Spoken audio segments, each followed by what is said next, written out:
Hello and welcome to a late night edition of the Hotline Live with Record Sport. Keith, I'm glad to see you managed to stay up for it. Late night? I didn't even think the game was going to be finished by 10:15.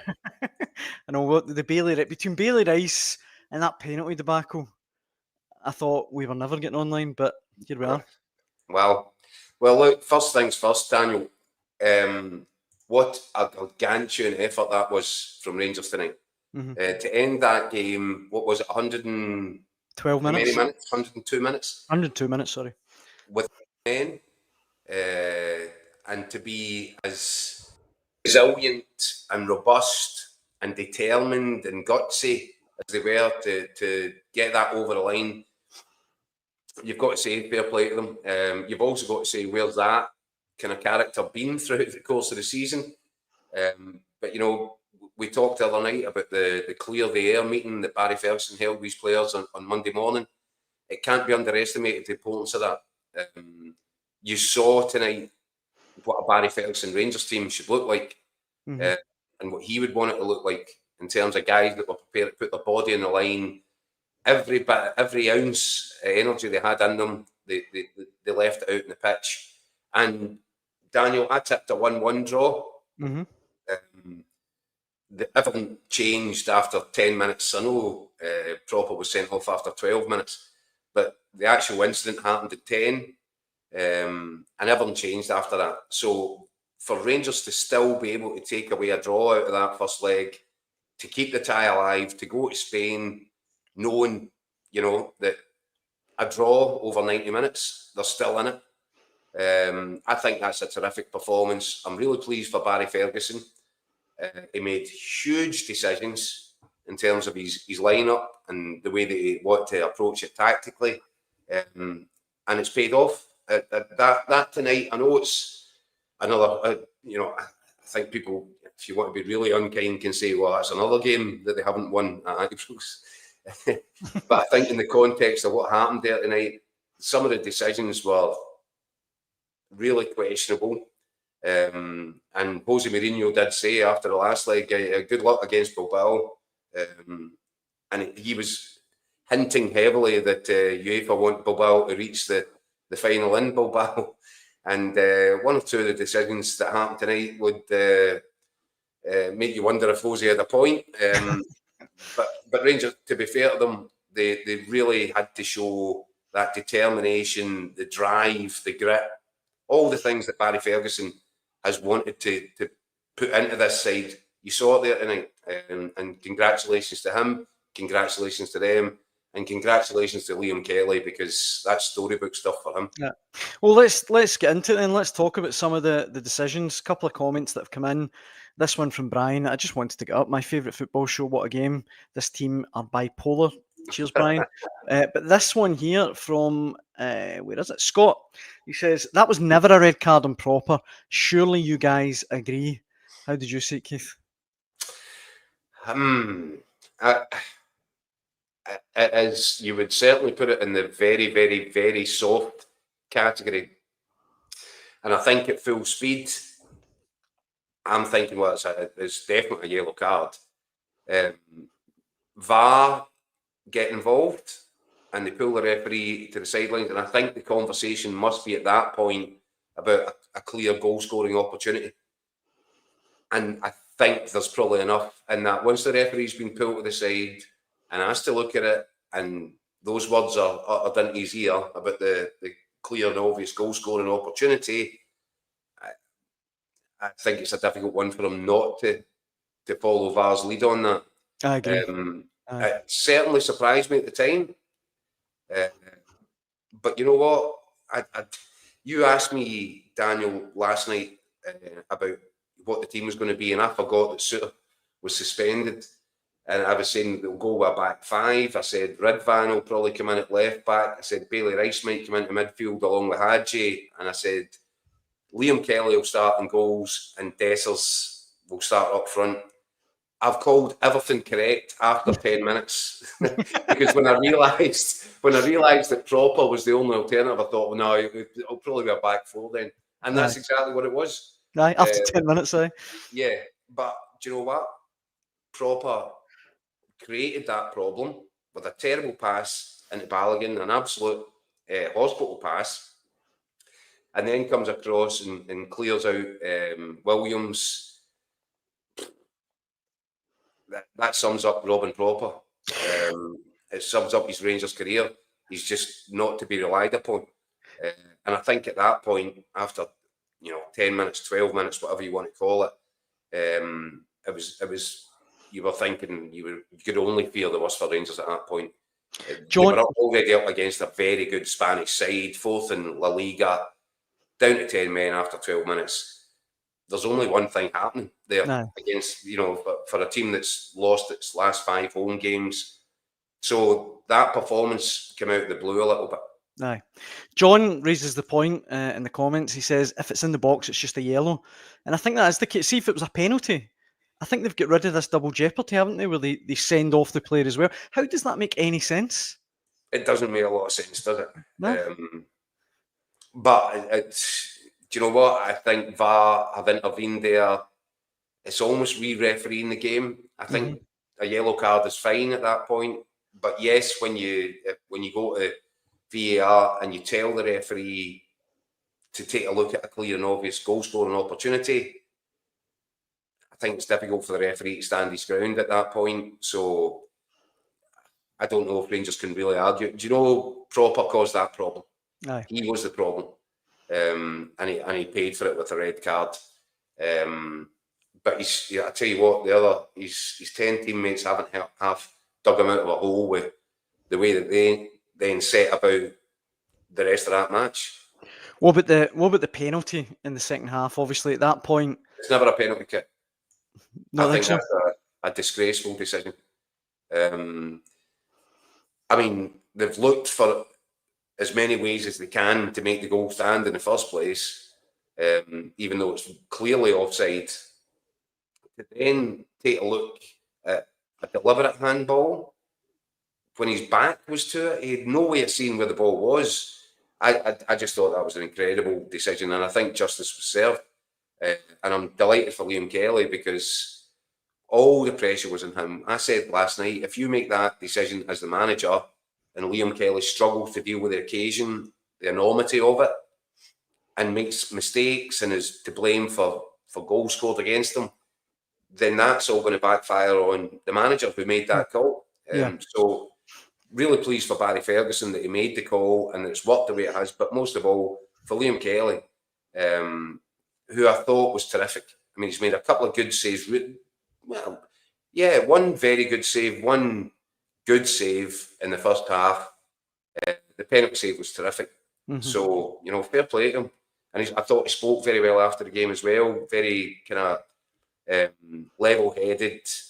Very humble, wasn't he? Very humble, yeah. Very humble is probably the word. And I think Barry Ferguson will walk away. I kind of seen him at the end, and you still kind of looked at him, and the rage is still there. The adrenaline's still pumping, and but I think when he gets away from Ibrox tonight, when he gets to calm down, he'll be pretty pleased because all his decisions have been vindicated. Alistair writes in saying, is Liam Kelly now Rangers' first choice keeper? Surely he has to be now after that. There's obviously massive game against Aberdeen at the weekend now for Rangers at Pittodrie as well. He's not going to put Jack Butland in for that, is he? That's what I was going to say. I'd be stunned if it's not Liam Kelly at the weekend. Liam Kelly did. You saw that he had a sort of injury to his right arm towards the end of that game. So, that will need to be rested and but he was able to play on for the rest of the game. If he's fit and available, he starts at Pittodrie. I don't think there's any doubt about it. And it's then a question of how reliable can he be?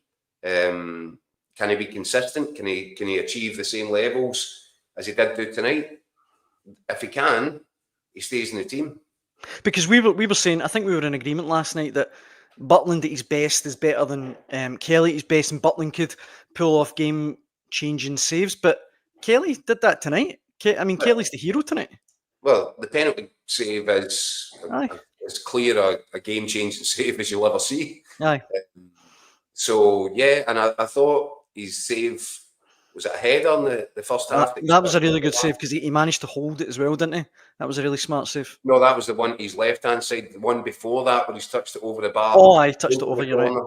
That was a great save. Aye. I thought the save from the header, that he goes to his left and clutches it, is a very good save. The first save was a great save, and the penalty kick save was excellent. So, yeah, he proved that Barry Ferguson was right to make that decision. And as I said, as long as he's fit and available for selection at Pittodrie, he'll be the Rangers #1. And if he can, continue along the sort of form that he showed there tonight, it's difficult to know what happens with Jack Butland now. I mean, what happened? Jack Butland's not going to stay at Rangers as a #2. Aye. But it looks to me very much as if Liam Kelly might be the man now for Barry Ferguson between now and the end of the season. So just a bit more reliable, isn't he? Like, so far anyway. Well, listen, we're talking about small sample sizes here. Aye, that's true.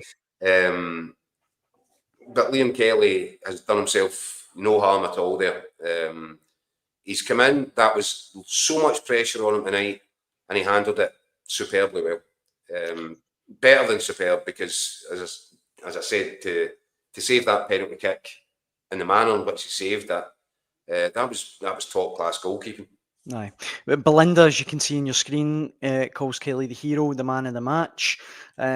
This one from Blue Nose Johnny says, Barry has to play the younger players against Aberdeen on Sunday.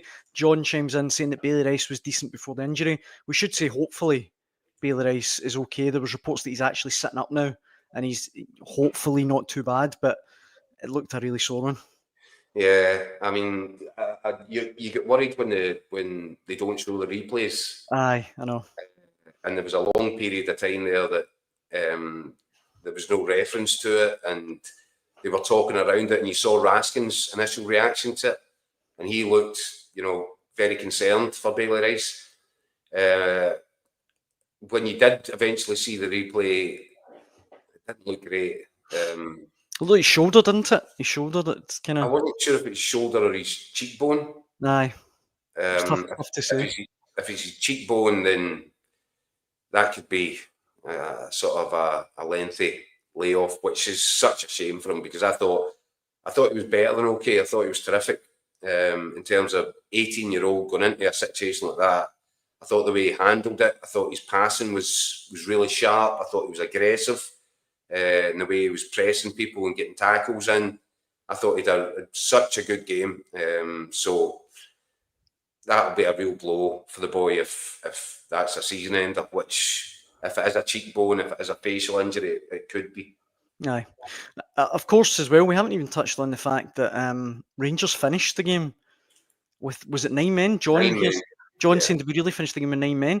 I mean, that's pretty remarkable in itself, and maybe he won't have many options for Pittodrie at the weekend. By the way, 9 men with about 12 minutes still to play. I know. And Sterling obviously left the field on a stretcher. So, and it looked at pretty innocuous, didn't it? It was difficult to see what he'd done to his ankle. But clearly, I don't know if it was the way he landed or if there was contact before the ball came in. I don't know. But Sterling has had a whole host of injury problems over the last couple of years. So that'll be a concern. Because he is one of those players that you think Barry Ferguson would want to work with. I thought he did actually another player that had a terrific match tonight in terms of his aggression levels, his determination to get in front of people, to win the first ball. I thought he actually set a standard for the back line. Balogun, obviously terrific as well. But yeah, I mean, John Souttar can obviously come back in, so you think Rangers might have to go to 4 with Souttar and Balogun at the weekend. Craigie reminded us as well that Souttar and Diomande will come back in at the weekend too. Yeah, so there are players to come back in. I thought another one that deserves a mention tonight is Yanis Hadji. Aye. You want Yanis Hadji in your team because you think he's a difference maker, because he might do something in the last third, because he's got a pass that will unlock defences. And that's what he's there to do, essentially. What he gave that team tonight was 100% in terms of work rate, effort, determination, hunger to shut people down, to win the ball back. Worked his socks off, didn't he? I thought he was really a big contributor. And again, I think that will delight Barry Ferguson that Hadji was prepared to put himself, because this is a guy that's going to be out of contract at the end of the season. Rangers haven't put a new deal on the table for him, but that was just sheer desire for his teammates to do the job tonight, and I think that was reflected all the way through the 10 that were on the pitch for however long they were on the pitch. Sorry, I nearly burst out laughing there because Gianni, our old pal Gianni's been in touch. He says, Bilbao cost me 600 odd. Disgusting. Better with Serena and Venus Williams than those two brothers. The Williams sisters. It's fair to say Nico and Aki. I thought Aki was probably better than Nico. I mean, Nico Williams was the big star coming into this one, but Nico Williams is a top player. Of course, but I didn't think he had the best game tonight. He didn't, but I think you have to then say, and he's a guy that everybody likes to take a kick at, James Tavernier. I thought James Tavernier played him brilliantly tonight. He played well. And I think the reason that Nico Williams didn't have a terrific match was because Tavernier was all over him. Tavernier knew what he was getting with Nico Williams. And let's be honest, let's get it right. Nico Williams is levels above James Tavernier. But James Tavernier did a great job on him in terms of, sticking tight to him, not giving him space. There was a couple of times where he got done and he's got back in and made challenges. And, I just thought all round, if Tavernier made a mistake, Sterling covered in behind him. And I thought that was reflected all throughout the team. And that's exactly why Barry Ferguson had that conversation with him on the, I say conversation. Why Barry Ferguson closed the door behind him on the Monday and decided to vent a little bit and open the floor up to a discussion with them. It was to get that exact thing where you've got guys covering for each other, guys getting the back of their teammate. That was exactly the whole purpose of that team meeting on Monday, and it's paid dividends. Now, that's the thing with Rangers. This is a Thursday night, so who knows what comes at the weekend. But if they've got that level of will and commitment for one another, that's a big step in the right direction. Aye, absolutely. Right, a couple of more comments because time is getting away from us, but there's plenty coming in. If you want to get involved in the conversation, please do. Your loyal Muppet, great name, says, did the right thing dropping Butland. See what happens when you have a reliable keeper. It breeds confidence. Robert says, VAR stands for very anti-Rangers. Well done, cheers. This one, which made me laugh as well, Stephen McDonald says, Keith, on the wall behind you, is that the Wimbledon trophy for ladies? And well, the Venus Rose trophy. If you look at that mirror behind you, it does kind of look like the big plate that the Venus Rose, isn't it? Aye. No. Congratulations on winning that. That's good. We should mention as well. The Williams sisters brought it around before the game. Tell them I said hello. D-Boy says Raskin should get a new contract. Honestly think he'll be in contention for the armband. Another good game for Raskin tonight. He certainly looks like the guy that Rangers should be building the midfield around, in my opinion anyway. Yeah, and that's going to be interesting to see what happens with Raskin this summer. I know that he said that his agent hasn't had any approaches. I'm not sure that I believe that. He must have done. I am entirely positive that it's not true. I'm entirely positive that there'll be a whole bunch of clubs having a look at him, a very serious look. A guy that's just broken into the Belgium team. Aye, of course. And I think he's I've said it since Rangers signed him. I think he's a real classy operator. For whatever reason, Clement didn't seem to rate him that highly. And I know there was injury issues, but I was given, I was left to feel as if for whatever reason, Clement just wasn't having him. Took him a while to get him in the team, didn't it? Yeah. And,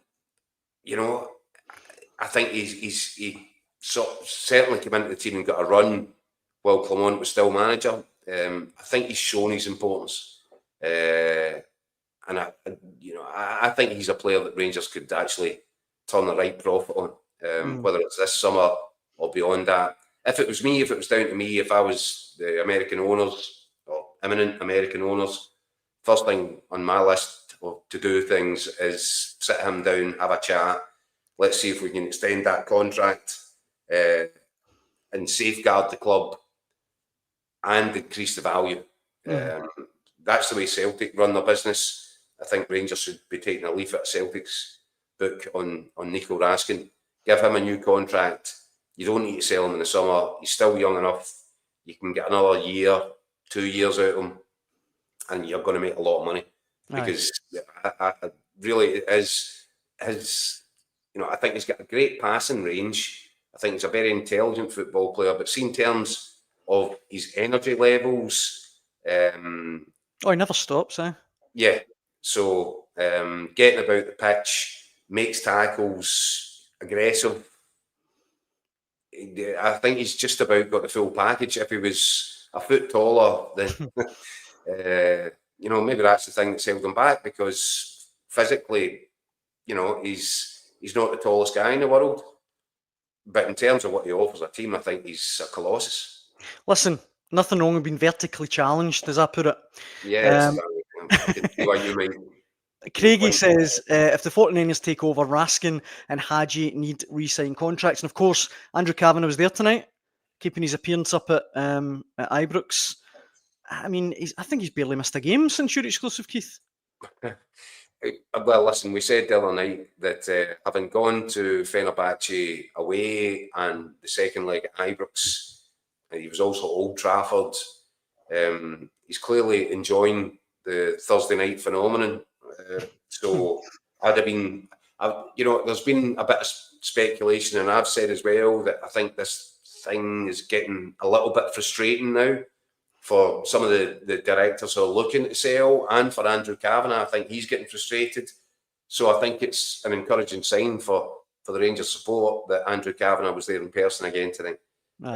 It's an indication that he's determined to, be part of this. And that's the intention. And I revert to my previous position on it, which is if it's not done by the end of this month, I'd be quite surprised. Mm-hmm. Before we finish then, Keith, Raymond writes in saying, brilliant result for Rangers. Thoroughly believe we'll go through next week and hit them on the break like Fenerbahce. Being under the cosh suits us. So after that 102 minutes, where do you stand on Rangers going through? And I'm putting you right on the spot. Very hard to call, but what's your gut feeling? No, I think they've got a real chance. And I'll give you a couple of reasons for that.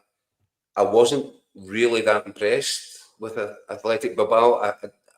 I thought they'd be better than that tonight. So did I.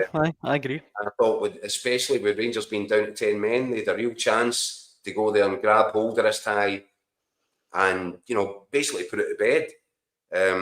They didn't cut through Rangers. They didn't look...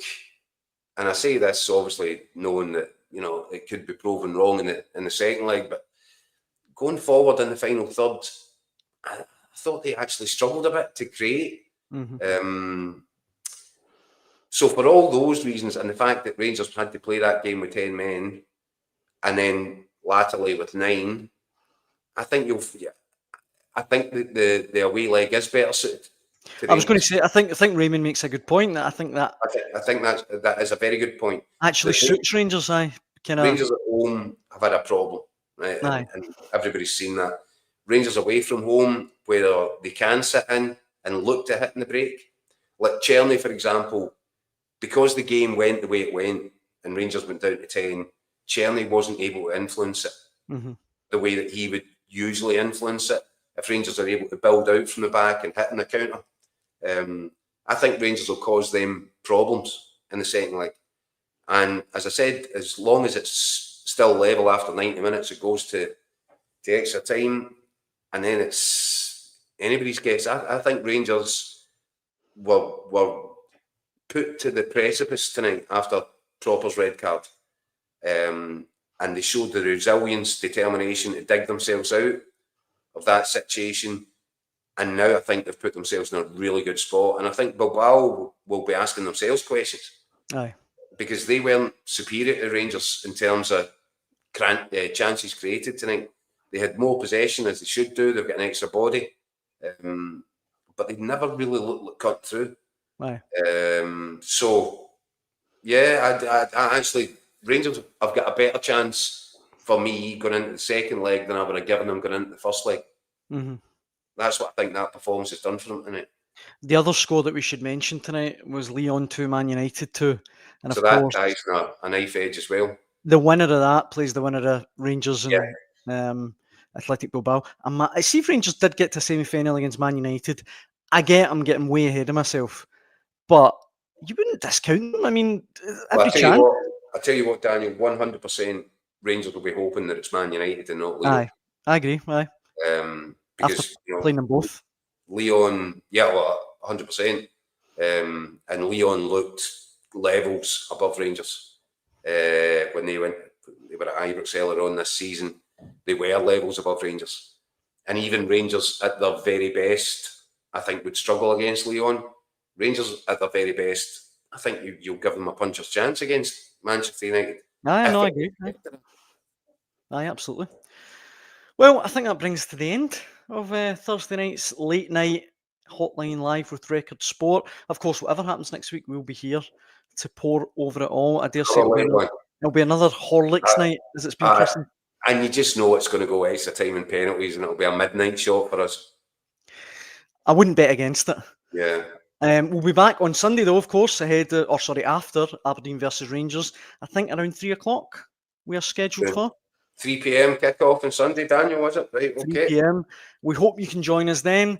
Thanks so much for all the comments tonight. And again, as I say, hope you can join us on Sunday. Keith, sleep well. Cheers, everyone. Thanks for watching.